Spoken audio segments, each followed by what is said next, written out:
Level 1. Negative balance. The number on your screen has a minus sign in front of it. You stare at it like it might disappear if you blink. It doesn't. You overdrafted by $4. Just $4. A coffee you forgot was scheduled to charge. The bank doesn't care that it was $4. The bank cares about the math. And the math says you went under. $35. That's the fee. The penalty for being broke is becoming more broke. Then another charge hits. A subscription you forgot to cancel. Another $35 fee. Now your $4 mistake became $77. You call the bank. Hold music loops in your ear while your stomach sinks deeper. Someone finally answers, reads from a script, and tells you the fees can't be reversed. The next morning your rent payment fails. Late fee. Your phone bill bounces. Another fee. Suddenly you're drowning in charges that started from one small mistake. You skip lunch, not because you want to, because you have to. Your coworker asks if you want food after work. You lie and say you already ate. That's what being broke feels like. Quiet hunger, silent embarrassment, pretending everything is normal while your account collapses in the background. You walk into the bank, hoping someone helps. The teller looks at the screen, and something changes in her face. Not anger, not pity, something colder. You stop feeling like a person and start feeling like a warning label. Somewhere between the overdraft fee and the ignored phone call, you stopped feeling like a customer. You started feeling like a problem. Level 2. $200. You worked overtime just to keep your account positive for 1 week. Nobody notices. Except the bank. The maintenance fee still hits.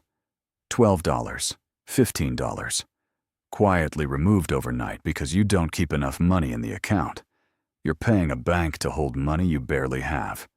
You apply for a credit card. They offer you a secured card. Give us your own money first, then we'll lend it back to you with interest. Then your tire blows out. No savings, no credit card, no backup plan. You take the bus to work and show up 3 hours late. Your manager doesn't yell. He just looks disappointed. At the branch, the teller laughs warmly with the customer in front of you. Then you step up. The smile disappears. 40 seconds later, your request is processed, and you're dismissed without even hearing, "Have a nice day." Nobody insulted you. Nobody refused you. You were just moved through like luggage on a belt. The bank doesn't see you at $200. You exist on their books. You don't exist in their attention. Level 3. $2,000. Something changes. Your direct deposits become consistent. The maintenance fee disappears automatically. The same fee that drained your account for years suddenly stops existing. Not because you asked, because now your account matches a profitable profile. Credit card offers start arriving in metallic envelopes. Pre-approved. The same bank that ignored you 8 months ago now wants your business. You apply. Approved in 90 seconds. Nothing about you changed. Only the number beside your name changed. Now the teller says good morning when you walk in. Not warmth, not respect, just recognition. You realize the truth nobody says out loud. Banks don't care who you are. Banks care what your account looks like, and now your account looks profitable. Level 4. $15,000. Your credit limit increases automatically. Then the bank calls you first. Not a robot. A real person. A relationship banker. He gives you his direct line. Asks about your goals, your future, your savings. Funny how the same institution that once left you on hold for an hour now responds within minutes. A fee appears on your statement. You email your banker. 3 hours later it's reversed. No arguing. No scripts. No begging. The system didn't change. Your tier did. You start receiving personalized emails, your name spelled correctly, friendly subject lines, small touches. The bank is courting you now. And then you realize something terrifying. The bank wasn't cruel when you were broke. It was indifferent. And indifference at scale feels exactly like cruelty. Level 5, $80,000. Now you're a preferred client. Someone stands up to greet you when you enter the branch.